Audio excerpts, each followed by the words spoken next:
Hey YouTube, bigerikbaby here, and welcome to another Battlefield 4 video. Today I'm going to branch out a little bit, and instead of providing a Levolution guide or gun overview, I'm going to start a series where I can discuss the game mechanics with you guys. Through this series we'll go over everything Battlefield 4, from big game changers like the suppression effect, map layouts, and game modes. I'd like to also go over little stuff like why we can't equip RPGs and anti-air rockets at the same time, and get your opinions on everything to see what the general consensus is of the majority of Battlefield players, newcomers and veterans alike. In this video today I want to ask you guys, are boats overpowered? I will go over my opinions on the subject, but I'd like you all to comment on the video or the Reddits I post on to see what you think about this topic. You can send me a private message about it too, but I want this series to be a discussion, not a conversation, so let's include everybody. I'll start off by setting the backdrop for this video. This is Conquest on Parasol Storm, as you can see. This is my first match using the attack boats. Since this match I've used them a lot more on maps like Hainan Resort, but I think the boats are overpowered, but not in an overtly game-changing way. I'm going to go over the reasons I think the boats are overpowered, and then ways I think DICE can design the DLCs to cater towards the balance of these vehicles. Let me first start off by saying I don't think the boats need to be nerfed, and if you do, post why down below, because I'd like to hear why and how you would nerf the boats. The first reason I think the boats are overpowered, and you can see it in this video, is that the time it takes to kill the enemy attack craft is very, very short. These boats have been hyped as tanks on water, which is true to a certain extent, but they have a lot more advantages than tanks.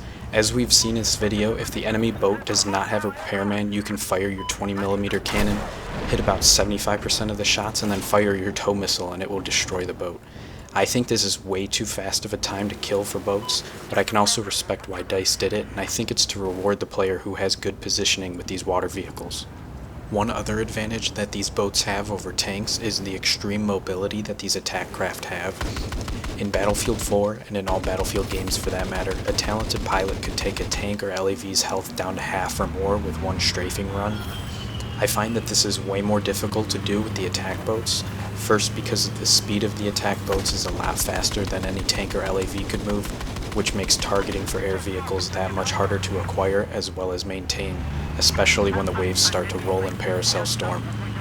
And second, once the attack boat feels threatened, it has the speed and maneuverability to escape the aircraft with a good chunk of its health still intact. Another reason I think these boats are just a little too powerful is if you focus on one area with your driver upgrades, you can really be a force to be reckoned with. In later rounds, which I may post later, I tried to specialize my boat as an anti-air vehicle with the 25mm burst cannon and TV missiles, and I was just devastating the other team. I would spawn in the boat, shoot a TV, which takes a lot of skill to use, they're very touchy, but I would find the enemy boat which was already spotted and hit it. The TVs have an enormously short reload period, so right as the TV struck, it only took a second or two until I was ready to fire the next one. At that point, the enemy craft was already disabled and was a sitting duck, making it that much easier to hit the second TV missile, which destroyed the boat. Once you don't have to worry about the other water-based vehicles, you're really free to attack the air, which is where the boat really shines in my opinion. Most of these water maps are wide open with not a lot of cover for the aircraft, making it easier to pick at them with your cannon, which is immensely damaging to the helis and planes, or you could lob another TV missile at them too. The point about the water maps being a little too open brings me to my point about the way DICE can use good map design to make playing the boats even more tactical, and less of just spamming the powerful cannons and TV missiles. When the DLCs are released, I hope DICE takes time to design the map in a way where the aircraft can have more cover from the attack boats, maybe with some elevation changes near objectives, or even water on only certain parts of the map, where the boats can only affect 2 or 3 of the capture zones instead of all 5 flags like it is now.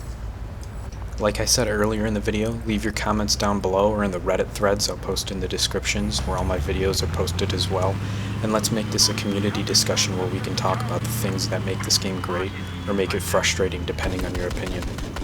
We know DICE is active on Reddit and social media in general, so there's the possibility that what we say can slightly affect the way they will continue to balance the game like we know they will.